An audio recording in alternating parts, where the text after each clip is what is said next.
Hvorfor har vi overhovedet noget, der hedder EU? For at svare på det, så skal vi tilbage til 1950'erne og tiden efter 2. verdenskrig.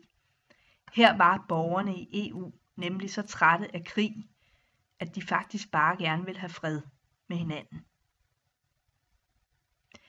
Vi vil altså have fred med vores naboer, og så vil vi også gerne have en masse gode forretninger i frihandel med hinanden over grænserne.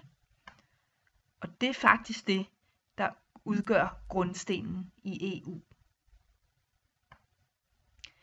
I 1972 ville de danske politikere have danskerne til at stemme om medlemskab af det europæiske fællesskab, eller EF, som det hed dengang. Den danske venstrefløj var dog ikke synderligt begejstret for alt den meget frihandel. Ja, faktisk var de så skeptiske, at de helst så, at danskerne stemte helt nej.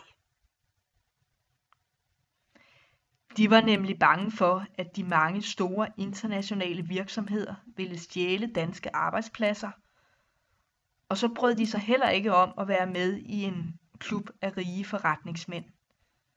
Med andre ord havde de meget travlt med at advare imod den europæiske kapitalisme. Alligevel stemte 63% af danskerne ja ved folkeafstemningen i 1973. Sådan gik der rigtig mange år, og rigtig mange love og traktater blev til i mellemtiden.